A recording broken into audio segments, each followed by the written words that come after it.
1. The Fallen Apprentice. Let's kick things off with Darth Maul, the horned Zabrak, who's been cut in half more times than he'd like to admit. Now, before the Maul fans start sharpening their lightsaber pikes, hear me out. Maul is absolutely terrifying, incredibly skilled, and survived being literally bisected through pure hatred alone. That's hardcore. But when we're ranking pure power among Sith Lords, Maul's biggest limitation is that his training was never completed. Sidious deliberately kept Maul as more of an assassin than a true Sith Lord, teaching him incredible combat skills but withholding deeper Force secrets. In the Clone Wars, we see Maul conquer Mandalore and defeat Pre Vizsla, and he even holds his own against Sidious for a hot minute before getting absolutely demolished. His raw talent is undeniable. He killed Qui-Gon Jinn, a Jedi Master, and later killed Duchess Satine, and nearly killed Obi-Wan multiple times throughout his life. Maul's strength lies primarily in physical combat. His Force abilities, while impressive, don't match the reality-warping capabilities we'll see higher on this list. In Legends, Maul's story ends somewhat similarly, while in canon, his final duel with Obi-Wan on Tatooine shows a warrior who's still skilled, but ultimately outmatched by a more centered, wiser opponent. Maul represents raw potential that was deliberately stunted by his master's manipulation. He's like a sports car with a governor installed. Fast and dangerous, but never allowed to reach top speed. His placement at the bottom doesn't diminish his threat level. It just acknowledges that in a universe of reality-bending Sith sorcerers, being really good with a lightsaber only gets you so far. 2. The Elegant Duelist. Count Dooku, or Darth Tyrannus, if we're being formal, represents the sophisticated side of the dark side. This man had style, grace, and one of the most elegant lightsaber forms ever witnessed. As a former Jedi Master who studied under Yoda himself, Dooku brought decades of light side training into his dark side practice, creating a unique hybrid approach that made him incredibly dangerous. Let's talk credentials. Dooku defeated Obi-Wan Kenobi and Anakin Skywalker simultaneously on Geonosis, held his own against Yoda, and trained General Grievous in lightsaber combat. In the Clone Wars series, he consistently proves himself as one of the war's most formidable combatants, defeating multiple Jedi simultaneously and showcasing fearsome Force lightning. His mastery of Makashi, Form 2 lightsaber combat, made him perhaps the best pure duelist of his era. However, and this is crucial, Dooku was always meant to be a placeholder. Sidious never intended for Dooku to be his final apprentice, and consequently never shared his deepest secrets with him. In both canon and legends, Dooku's knowledge of Sith sorcery and arcane dark side abilities was limited compared to ancient Sith Lords. He was powerful, yes, but he was essentially a very skilled Jedi who switched teams rather than a true Sith steeped in ancient dark side traditions. His death aboard the Invisible Hand is telling. Palpatine casually orders his execution, and Anakin, despite being younger and less experienced, overpowers him when properly motivated. Dooku's refinement and skill were exceptional, but he lacked the raw Force power and esoteric knowledge that defines the truly legendary Sith. He's essentially the aristocrat at a barbarian convention. Impressive and distinguished, but perhaps not built for the absolute savagery required at the highest levels of Sith power. 3. The Crimson Conqueror. Darth Malgus storms onto our list like a Fury-class interceptor through a Republic blockade. This towering warrior from the Old Republic era represents the perfect fusion of raw physical might and tactical brilliance. If Maul was the assassin and Dooku the duelist, Malgus was the conqueror who genuinely believed the Sith Empire should dominate the galaxy through overwhelming force. In Legends continuity, where Malgus primarily exists, he's responsible for one of the most devastating attacks in Jedi history, the sacking of Coruscant. This wasn't some surgical strike or political manipulation. Malgus literally led Sith forces directly to the Republic capital, invaded the Jedi Temple, and burned it to the ground. The Old Republic game and its supplementary materials show him killing Jedi Master Ven Zalo in single combat and demonstrating Force powers that could clear entire rooms of enemies. What makes Malgus particularly dangerous is his philosophy. Unlike many Sith who got lost in scheming and political maneuvering, Malgus believed in direct action and military supremacy.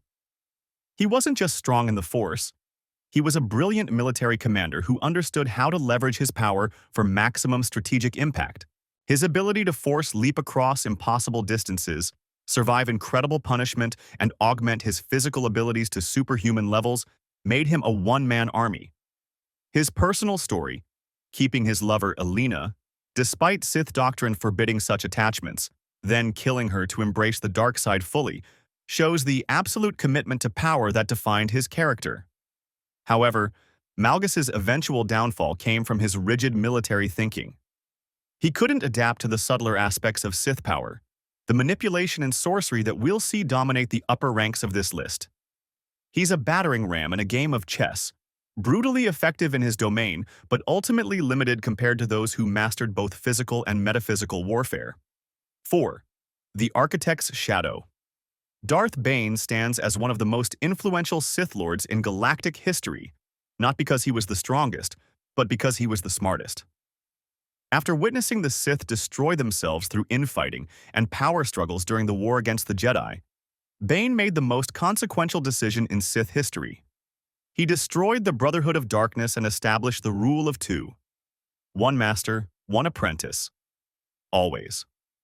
In both canon and legends, Bane's influence echoes through every Sith that follows him. Darth Bane appears in canon through the Clone Wars animated series, where his ghost confirms the Rule of Two's creation, while Legends expands on his journey extensively through Drew Karpyshyn's trilogy of novels. Bane wasn't just theoretically powerful, he created a suit of armor from obelisks, creatures that fed on dark side energy, which made him nearly invulnerable while amplifying his Force powers dramatically. He mastered Sith sorcery, learned to create Force storms, and discovered ancient techniques that had been lost for millennia.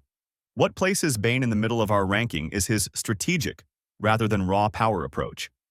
He could absolutely demolish opponents in combat.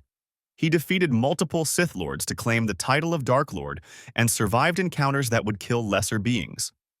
His creation of the lightsaber-resistant Orbalisk armor and mastery of Sith magic like Force lightning and thought bombs demonstrates serious capabilities.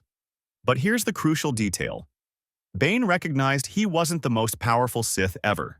His entire philosophy was built on the idea that the Sith had grown weak through dilution.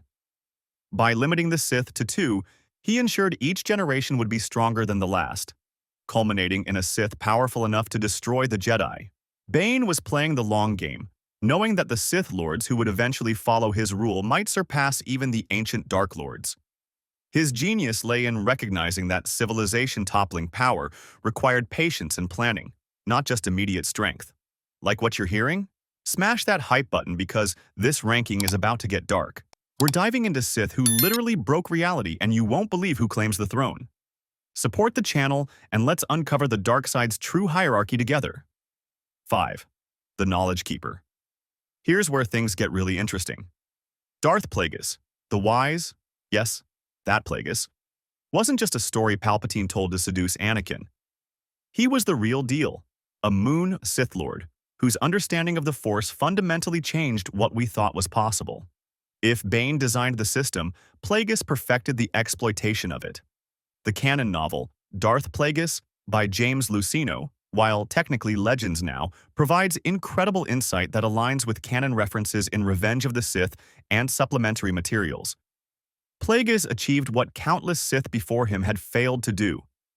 He learned to manipulate midichlorians directly, essentially hacking the biological mechanism through which the Force operates. This allowed him to prevent death and even create life itself.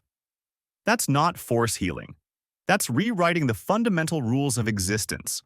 Plagueis spent decades researching the dark side's deepest secrets, conducting horrific experiments, and pushing the boundaries of what the Force could do. He could drain the life essence from beings across vast distances, manipulate galactic events through the Force without anyone detecting his influence, and most importantly, he trained Palpatine, arguably the most powerful Dark Lord the galaxy had seen in 1,000 years.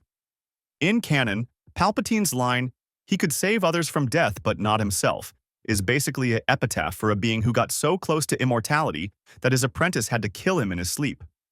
What prevents Plagueis from ranking higher isn't lack of power, it's application. Plagueis was a scientist of the dark side, more interested in understanding and experimentation than conquest or domination. His schemes were patient and long-term, but he lacked the raw destructive capability and combat prowess of the names still to come. He also made the classic Sith mistake. He trusted his apprentice. That fatal arrogance, believing he'd transcended the rule of two's inevitable betrayal, cost him everything. Still, the fact that his teachings allowed Palpatine to return from death in The Rise of Skywalker proves that Plagueis' research fundamentally changed the game. 6. The Dark Enforcer, Darth Vader. The name alone sends shivers through the galaxy. Born as Anakin Skywalker, the Chosen One prophesied to bring balance to the Force, Vader represents the most tragic and devastating transformation in Star Wars history. And here's the controversial take that needs to be said. If Anakin had never been burned on Mustafar, he would be number 1 on this list without question. But we have to rank the Vader we got, not the Skywalker we lost. Even crippled and encased in his life support suit, Vader is an absolute monster. In canon, the Darth Vader comic series shows him massacring entire battalions, pulling Star Destroyers from orbit through the Force, and defeating multiple Jedi simultaneously without breaking stride. His precision with the Force is surgical. He can choke someone on the other side of the galaxy through a hologram, sense disturbances across star systems, and his lightsaber skills remained peerless despite his mechanical limitations. Rogue One's hallway scene isn't just fan service. It's a demonstration of what happens when you encounter Vader in his element. The canon and Legends continuity both confirm that Vader's suit deliberately causes him pain to fuel his dark side powers. Every breath is agony, and Palpatine designed it that way to keep his apprentice perpetually angry and powerful, but never powerful enough to overthrow him. In Legends, Vader's abilities with Sith sorcery were more developed, while canon emphasizes his overwhelming presence and brutal efficiency. The fact that he hunted down and destroyed nearly every surviving Jedi after Order 66 speaks to his effectiveness. But here's the mathematical tragedy. Anakin Skywalker had the highest midi-chlorian count ever recorded, even higher than Yoda's. Qui-Gon Jinn estimated over 20,000 per cell. At full potential, Anakin would have been twice as powerful as Palpatine or any Sith in history. George Lucas himself confirmed this. However, after Mustafar, Legend sources suggest Vader lost approximately 40% of his potential. And while canon doesn't give exact numbers, the implication is clear. Those severed limbs took away a significant portion of his potential power. Vader at his peak is formidable, but he's a shadow of what Anakin could have been. 7. The Immortal Emperor. Emperor Palpatine, Darth Sidious, the Senate himself. This wrinkly nightmare represents the culmination of 1,000 years of Sith planning. Through raw cunning, incredible Force abilities, and patience that would make a Jedi Master weep, Palpatine dismantled the Jedi Order, corrupted the Chosen One, and transformed a republic into an empire without most people even realizing they'd been conquered until it was too late. Let's catalog the insanity. In canon, Palpatine's power is staggering. He battles Yoda to a standstill in Revenge of the Sith, unleashes Force storms that can disable entire fleets in The Rise of Skywalker, transfers his consciousness into clone bodies to achieve a form of immortality, and can fire Force lightning powerful enough to incapacitate an entire Resistance fleet. The fact that it took the combined power of all the Jedi who'd ever lived, channeled through Rey, to finally kill him, speaks to his obscene power level. In Legends, Palpatine's feats are even more ridiculous. The Dark Empire comics show him creating Force storms that can tear apart planets and shatter the fabric of space itself. He mastered every dark side ability known to exist, from Force lightning to drain life, from Sith sorcery to essence transfer. His skill with precognition allowed him to see the future clearly enough to orchestrate the Clone Wars, engineer Order 66, and manipulate events across decades. Legends. Palpatine is basically a Force god who only lost because he underestimated his enemy's determination and the light side's resilience. What makes Palpatine truly terrifying isn't just his power, it's his patience and intelligence. He played a role as a benign politician for decades while simultaneously orchestrating a galaxy-wide war from both sides. He hid his Force presence so completely that Yoda and Mace Windu couldn't detect him despite meeting with him regularly. That requires control and subtlety far beyond raw strength. However, for all his achievements, Palpatine had limitations. He never achieved true immortality like some ancient Sith. His clone bodies degraded, and ultimately, his reliance on technology and physical anchors proved to be his weakness. The Sith Lord who ranks above him transcended these mortal concerns entirely. 8. The Hunger Incarnate. Now we enter territory that makes Palpatine look downright reasonable. Darth Nihilus isn't just powerful, he's a cosmic horror wearing a mask. Existing primarily in legends through Knights of the Old Republic 2, Nihilus represents what happens when the dark side stops being a tool and becomes an addiction so severe it transforms you into something no longer quite alive. Nihilus was created at Malachor 5 when a superweapon called the Mass Shadow Generator was activated, creating a wound in the Force so devastating it killed nearly everyone on the planet. Nihilus survived by learning to feed on Force energy itself, consuming the life force of others to sustain his shattered existence. The problem? He couldn't stop. The hunger was eternal and all-consuming, turning him from a person into more of a dark side phenomenon given humanoid shape. His power level is legitimately terrifying. Nihilus could drain entire planets of life from orbit. Not cities, not regions, entire planets. In KOTOR 2, we learn he destroyed the Jedi Conclave at Qatar, killing every Jedi present and draining the life from every living thing on the planet. Billions of beings, absorbed in moments. His presence was so overwhelming that most Force-sensitive beings couldn't even approach him without being drained. He commanded the largest Sith fleet of his era while barely speaking, his voice having deteriorated to Force-amplified whispers that could kill people just by addressing them directly. What makes Nihilus particularly horrifying is that he wasn't even fully conscious anymore. He was a wound in the Force perpetually consuming everything around him, kept in humanoid shape by his mask and robes. His power was so absolute that conventional combat was meaningless. You couldn't fight him. You could only hope to sever his connection to the Force or resist his drain long enough to destroy his mask, which anchored his spirit to reality. In many ways, Nihilus isn't a person anymore. He's a cosmic predator, a black hole in the shape of a man. However, and this is crucial, Nihilus's power came with a fatal flaw. He had no control. The hunger controlled him, not the other way around. His inability to stop feeding eventually made him predictable and vulnerable to specific countermeasures. Additionally, his power, while catastrophic, was narrow in focus. He couldn't manipulate events, conduct Sith sorcery beyond his drain ability, or engage in the subtle machinations that define the greatest Sith. He was pure destructive force without the finesse or versatility we'll see in our final entries. 9. The Eternal Dragon. We've arrived at the penultimate entry, and this is where your mind might break a little. Darth Vitiate, also known as the Sith Emperor, Lord Vitiate, and eventually Valkorion, exists primarily in Star Wars legends through the Old Republic MMO and related materials. And when I say he makes everyone else on this list look like amateurs, I'm not exaggerating even a little bit. Vitiate achieved something no other Sith Lord ever managed: true immortality.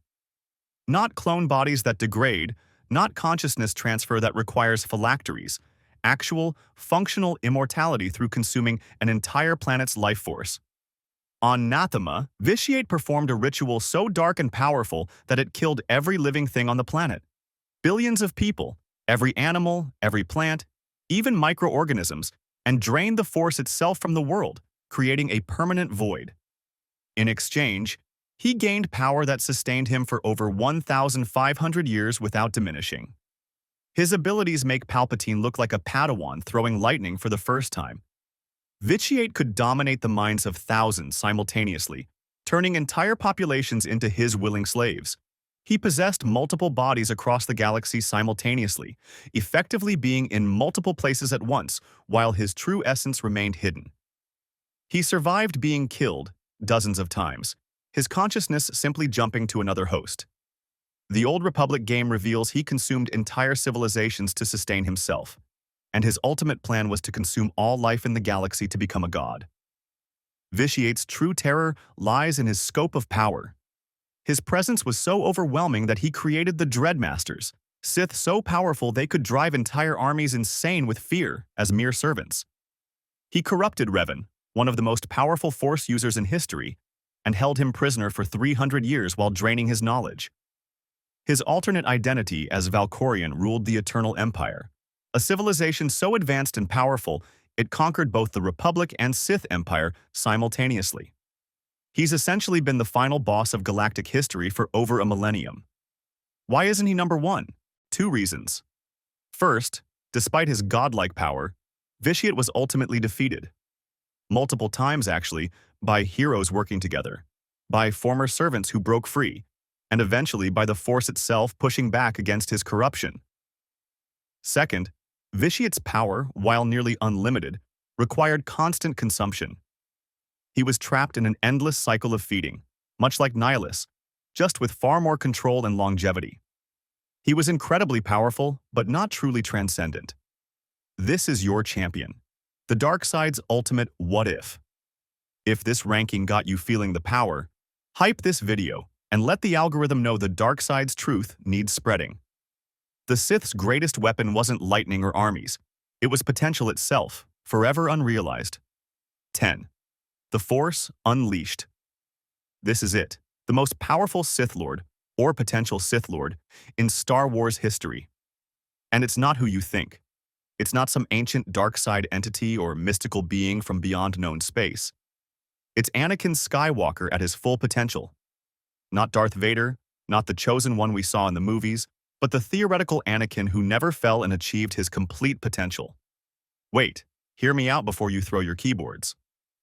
The Chosen One prophecy wasn't marketing hype.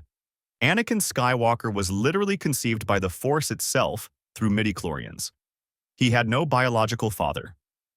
George Lucas confirmed that Anakin, at his full potential, would have been approximately twice as powerful as Palpatine and exponentially more powerful than any Force user in history, including Yoda.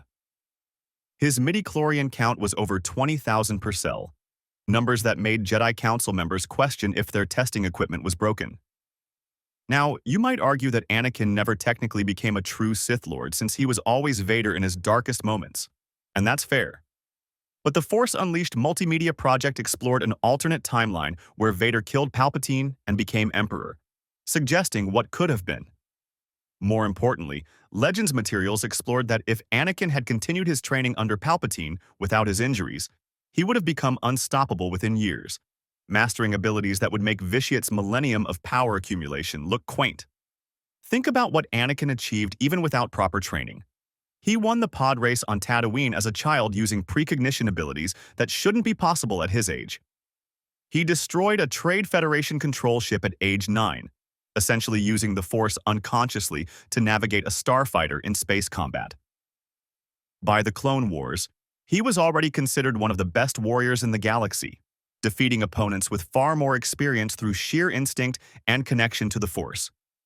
His potential for Force lightning, telekinesis, precognition, and lightsaber combat was literally off the charts. The mind-bending part. Anakin's full potential could theoretically have allowed him to achieve what all these other Sith sought. Immortality?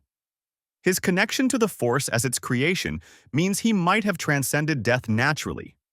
Reality manipulation? His ability to influence probability and outcomes was already evident in his impossible reflexes and tactical decisions.